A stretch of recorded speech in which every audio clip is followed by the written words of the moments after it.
रामचरितमानस की एक लाइन लिखा था जिसको कहने में मुझे कोई संकोच नहीं है कि सापत ताड़त परुष कहंता विप्र पूज्यस गावहि संता। क्या था? सापत ताड़त परुष कहंता, परुष नहीं परुष कहंता, कड़े वचन कड़वा, विप्र पूज अस गावहि संता। अब पूज्य विप्र सकल महीना, कहीं कहीं पर सील लिखा है, पूज्य विप्र सील महीना सूद न गुणगन ज्ञान प्रवीणा। मैंने उस पर लिखा, ट्विटर की है, ट्विटर हैंडल पर हमने लिखा, इसमें जो टीकाकार ने व्याख्या की है रामचरितमानस की उस पुस्तक में, उस ग्रंथ में जो व्याख्या की गई है डॉक्टर आर.के. भगवान ने नहीं की, वो टीकाकार ने व्याख्या करी है जिसमें साफ साफ लिखा है कि साफ देता हुआ, कड़े वचन गाली देता हुआ, अनाचारी कितना भी उपकृत करता हुआ भी ब्राह्मण पूजनीय है और सभी गुणों में प्रवीण, सभी गुणों में प्रवीण विद्वान भी पूजनीय नहीं हो सकता है।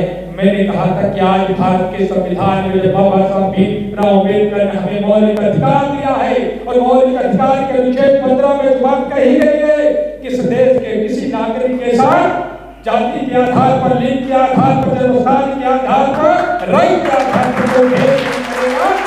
मैंने उसको यही संकेत दिया था कि ये लाइनें रामचरितमानस की लाइनें भेद पैदा करने का काम कर रही हैं, किसी जाति विशेष को नीचा दिखाने का कार्य कर रहे हैं।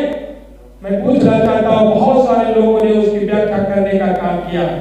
एक और चौपाई पर चर्चा हुई, ढोल गवार सुर पसनारी सब ताड़न के अधिकारी, बहुत सारे लोगों ने अपने अपने तरीके से उसकी व्याख्या की कि ताड़न का शिक्षा होता है। आप सब भी उस पर चर्चा कर लेना। मैं पूछना चाहता हूं कि 600 वर्षों से उस ग्रंथ में जिस टीकाकार ने व्याख्या दी है और 600 वर्षों से जो एक बड़ा बहुसंख्यक समाज ने गाली और अपमान सहा है, उसकी जवाबदेही किसकी है?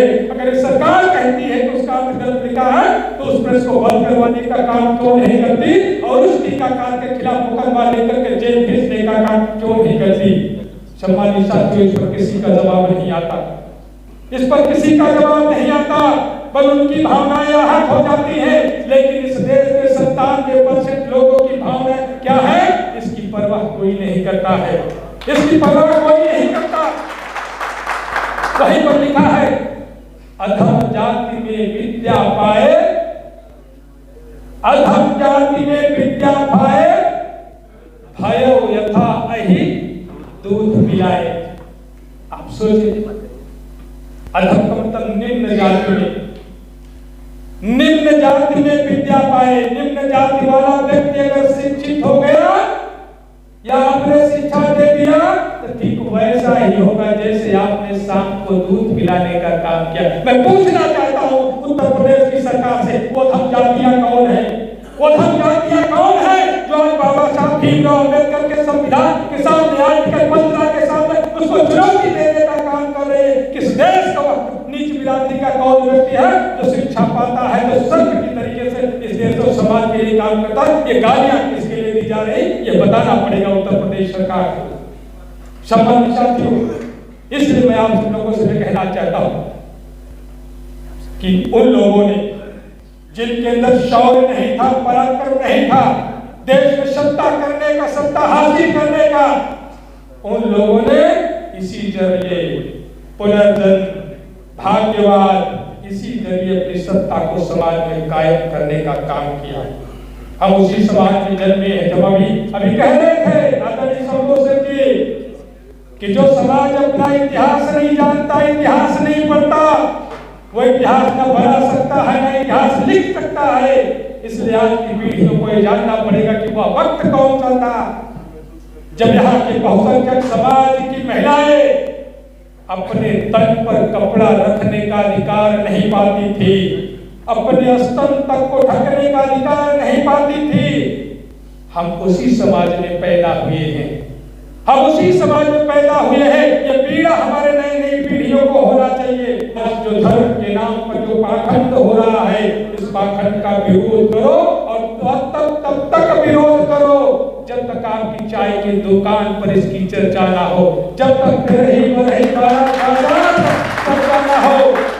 ये बात डॉक्टर राय के बदमाई नहीं कर रहे हैं। न जाने कितने महापुरुषों ने बातों को उठाया, लेकिन क्या वजह रही है, क्या वजह रही है? उठने के बाद कुछ समय तक हम सब याद रखते हैं और उसके बाद हम भूल जाते हैं कि तब सामाजिक न्याय का आंदोलन शुरू होगा और तब गलत नीयत से शासन करने वाले लोग यहाँ से भागने का काम करेंगे।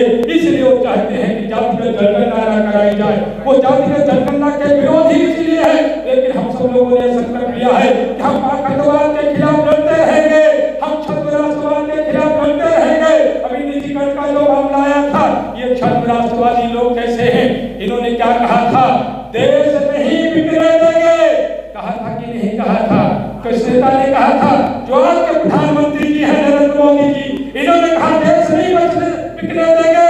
लेकिन गुजरात की धरती से जब दिल्ली की ओर बन गए भारत के प्रधानमंत्री, इन्होंने कहा था कि मैं चाय बेचने वाला हूँ।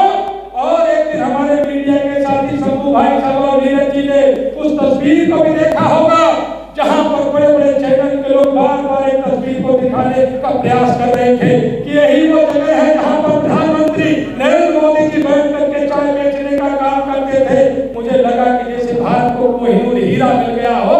वो जगह देखने में मेरी भी दिलचस्पी हुई, मैंने भी देखा उस जगह को। लेकिन बाद में पता चला कि प्रधानमंत्री बनने के बाद सबसे पहले वही रेलवे स्टेशन प्लेटफॉर्म बेच दिया गया। आज रेल का निजीकरण कर दिया गया, एयरपोर्ट का निजीकरण कर दिया गया, LIC बेच दी गई, सरकारी संपत्तियों को बेचने का काम किया जा रहा है। कौन से राष्ट्रवाद की बात करते हो? क्या यही राष्ट्रवाद है? देश की संपत्तियों को नीलाम करके अपने पूंजीपति भाइयों के हाथों में देना राष्ट्रवाद है? आज लोकतंत्र खत्म हो रहा है।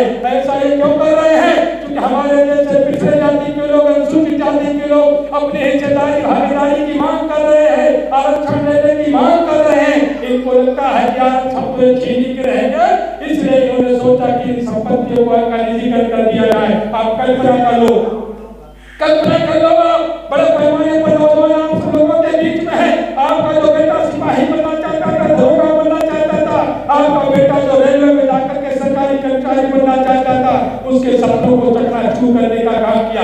रेलवे विभाग एक ऐसा विभाग है जो एक वर्ष में 1.5 लाख रुपया देने का काम करता है। लेकिन अब आप सोच लो, अब वहां पर सरकारी विज्ञप्तियां नहीं निकलेंगी। 54,000 पदों को खत्म कर दिया गया। अब आपको क्या करना होगा?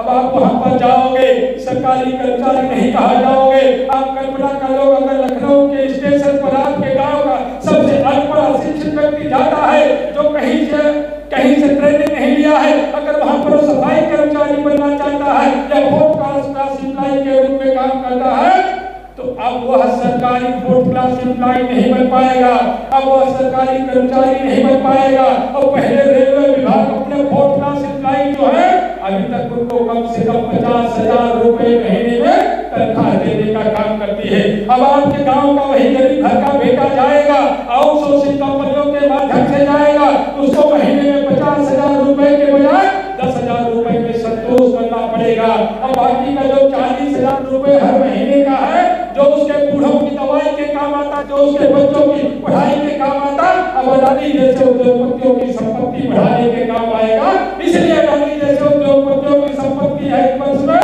200 300 गुना बढ़ाने का काम किया जा रहा है। ये महंगाई का रोना रोने वाले लोग थे। 2014 के पहले कहते थे महंगाई बढ़ गई है, मनमोहन सिंह महंगाई का माप बोलने को तैयार नहीं। आप इनके चरित्र को देख लो, आप भारतीय जनता पार्टी के लोगों के इनके द्वारा किए गए वादों को देख लो। इन्होंने कहा था महंगाई को कम करेंगे। 2014 में मैं आप लोगों से पूछना चाहता हूँ, रसोई गैस की सिलेंडर की कीमत क्या थी? आपका जवाब होगा 400 रुपए थी। आजादी के 70 वर्षों में रसोई गैस की सिलेंडर की कीमत 400 रुपए थी। भारतीय जनता पार्टी की सरकार की 7 वर्षों में रसोई गैस की सिलेंडर की कीमत 1100 पार कर गई। ये महंगाई के बात हो गए, लेकिन फिर भी सवाल आप सब लोग नहीं करते हैं। नौकरियों में भ्रष्टाचार करने का काम किया, प्रधानाचार्यों की भर्ती हुई, आरक्षण अधिनियम का अनुपालन नहीं किया गया। आपने 76,000 शिक्षक भर्तियां करवाई, उसमें पिछड़ों का आरक्षण नहीं अनुपालन नहीं कराया गया। मैं आप सब लोगों से पूछना चाहता हूँ, हक आपका खत्म हो रहा है, आरक्षण आपका खत्म हो रहा है, देश की संपत्तियां खत्म हो रही है, लोकतंत्र खत्म हो रहा है। एक दिन अगर आप नहीं जागे तो आने वही होगा कि एक दूसरी ईस्ट इंडिया कंपनी बन जाएगी और दूसरी ईस्ट इंडिया कंपनी बन जाएगी तो फिर से गुलामी भरे हालात में चले जाएंगे और फिर हम सब लोग जो पहले की परंपराएं थी, जो व्यवस्थाएं थी, जिसका जिक्र हमने किया कि महिलाओं को तन पर कपड़ा रखने का अधिकार नहीं था, संपत्ति रखने का अधिकार नहीं था, कुर्सियों पर बैठने का अधिकार नहीं था, फिर से उसी हालात का सामना करना पड़ेगा। इसलिए सम्मानित साथियों, मुझे कई जगहों पर जाना है। हमारी बैठक 1:30 बजे की थी, आज छोड़ करके आपके बीच में आया हूँ। आप लोगों से माफी चाहते हुए, चर्चा तो बहुत मैं करना चाहता था कि कम से कम लोग